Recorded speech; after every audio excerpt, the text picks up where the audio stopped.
양소영 변호사의 상담소 양담소를 찾아주신 여러분 환영합니다. 양소영입니다. 공과대학 교수로 재직 중인 A 교수의 아들은 2014년 같은 학교 대학원 석박사 통합과정에 입학했습니다.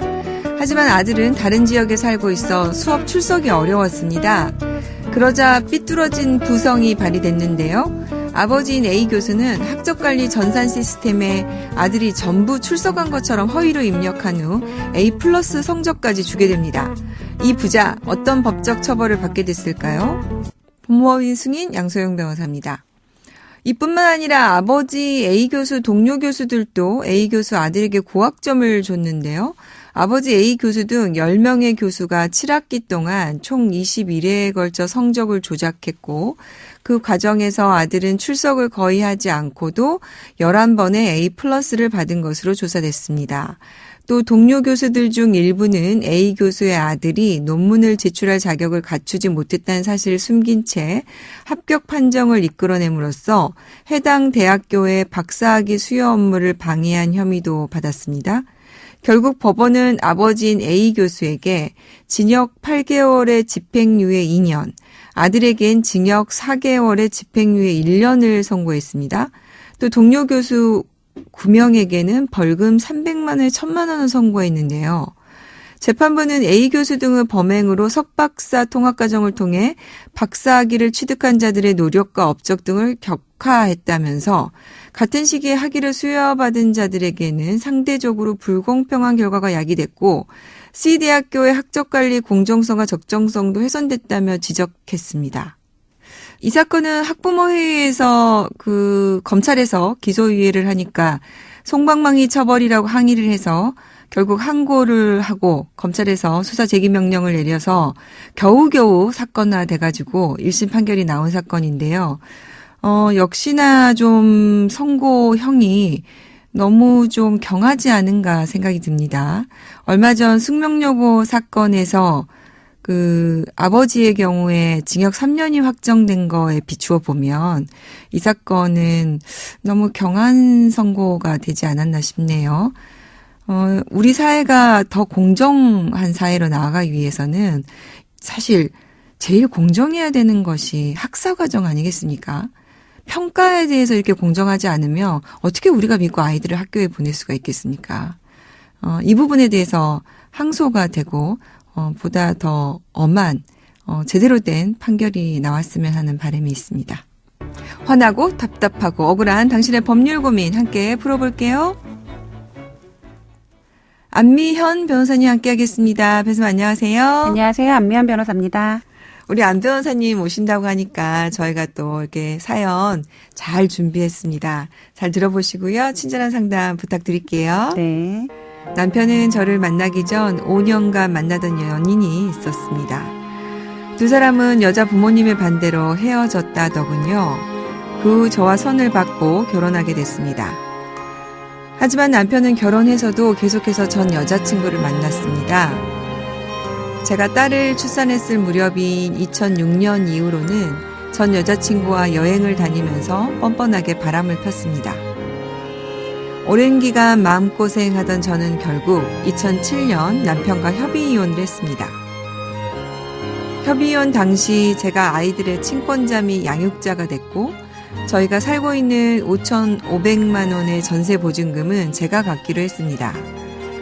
또 남편은 저와 아이들에게 접근하지 않고 저희 두 사람은 어떠한 소송도 하지 않겠다는 각서를 작성했습니다. 이후 10여 년 저는 힘들게 아이들을 키워왔습니다. 그런데 최근 남편이 재혼을 하고 사업에도 성공했다는 얘기를 듣게 됐습니다. 자존심은 상했지만 곧 고3이 되는 아들과 고등학생이 되는 딸을 위해 전 남편에게 연락을 했습니다. 하지만 남편은 이미 협의이혼 때 돈을 받지 않았냐, 이혼하고 애들 한 번 만난 적이 없는데 무슨 돈을 달라는 거냐며 화를 내더군요. 그동안 양육비도 없이 10여 년 이상을 혼자 아이를 키워왔는데 남편 말처럼 제가 남편에게 청구할 수 있는 것은 아무것도 없는 건가요? 네, 2007년에 이혼을 하셨군요. 협의혼 당시에 보니까 전세보증금을 받은 것이 전부네요. 네. 네. 이혼 당시에 이제 남편을 상대로 청구할 수 있는 권리들이 있을 텐데요. 이혼하면 저희가 지금 통상적으로 위자료, 재산분할, 그리고 네. 친권자, 양육자 지정을 하면서 양육비를 받게 되는데 지금 이 사연에서는 위자료 청구도 뭐 딱히 안 하신 것 같고 명목을 정한 것 같진 않습니다. 네. 그리고 재산분할에 대한 부분이 과연 전세보증금으로 이제 정리가 된 건지도 의문이고 네. 그런 안타까운 게 양육비를 안 받기로 하신 것 같아요. 그래서 지금 누가 봐도 남편이 유책 배우자인데 네. 이런 결정을 하시게 된 당시의 상황은 정확하게 알 수는 없지만 그 합의서라도 좀 제대로 썼으면 좋았을 것 같다라는 안타까움이 좀 많이 있습니다. 지금 뭐 사연자분의 내용으로는 합의서에 대한 얘기가 없는 걸로 봐서는 그도 없는 것 같습니다. 지금 이제 어떠한 소송도 하지 않겠다라는 뭐 각서를 그 썼다고는 하셨거든요. 그 정도의 예. 내용이 있는 것 같군요. 네. 예. 그러면은 지금 현재 남편을 상대로 청구가 가능할까요? 지금 위자료, 재산분할 그리고 제가 이제 말씀드렸던 양육비가 이제 남편한테 청구할 수 있는 금전적 청구인데 네. 지금 봤을 때 안타깝게도 위자료랑 재산분할은 좀 어려울 것 같아요. 어떤 소송도 네. 하지 않겠다는 각서 때문에. 네, 그 부분도 그렇고 네. 지금 2007년에 이미 또 이혼을 하셨거든요.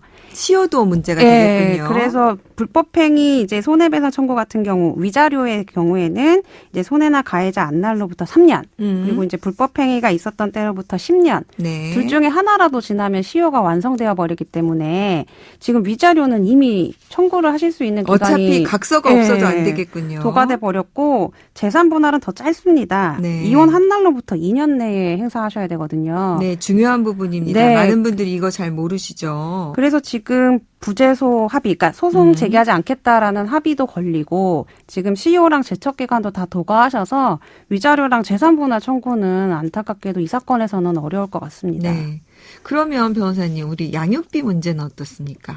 지금 그래도 이제 희망적으로 보는 게 양육비 부분이거든요. 네. 지금 아빠랑 엄마가 이제 아이를 낳았는데 엄마만 이제 양육비를 다 부담하신 상황이란 말이에요. 네네. 근데 다행히 그나마 다행이라고도 말하기도 좀 그렇습니다만 양육비에 대해서는 뭔가 정확한 구체적인 합의를 하신 걸로는 보이진 않아요. 사연의 내용으로 봤을 때. 네. 대법원에서는 당사자의 협의 또는 가정법원 심판에 의해서 구체적인 지급 청구권, 그러니까 구체적인 권리가 되기 전에 과거 양육비에 대한 권리에 대해서는 소멸시효가 진행되지 않는다. 즉 약속을 하거나 아니면 양육비에 대한 별다른 판례 아니면 뭐 양육비 부담 조서라던가 이런 부분이 없으면 언제든 양육비에 대해서는 시효가 없기 때문에 과거 양육비를 청구할 수 있다는 겁니다. 쉽게 얘기하면 두 사람 사이에 아직 정해진 게 없으면 아직은 시효가 안 지났다. 네, 이런 네, 얘기인 네. 거죠. 그렇습니다. 네. 그러면은 할 수 있을 것 같네요. 지금 과거 양육비 청구 가능하신 걸로 보이고요. 네. 다만 이제 그 5,500만 원의 전세 보증금을 갖기로 했을 때 네. 그 명목을 어떻게 정하셨는지 그 부분이 좀 법적 쟁점은 될 수 있을 것 같아요. 아. 예, 그래서 남편 쪽에서는 당연히 이제 뭐 양육비 일시금으로 줬다거나 뭐 이런 주장을 하실 수 있는데 오히려 지금 상황적으로 봤을 때는 위자료나 재산분할 쪽으로 줬을 확률이 더 높거든요. 네. 그래서 그런 주장이 나온다 하더라도 과거 양육비 청구에 있어서는 결과가 굉장히 낙관적이라고 생각됩니다. 네. 지금 이게 이제 이혼할 때 어떤 소송도 않겠다 이렇게 각서를 썼어요. 네네. 그 어떤 소송 중에 양육비가 들어간다 이렇게 저쪽이 주장할 가능성은 없을까요? 매우 크죠.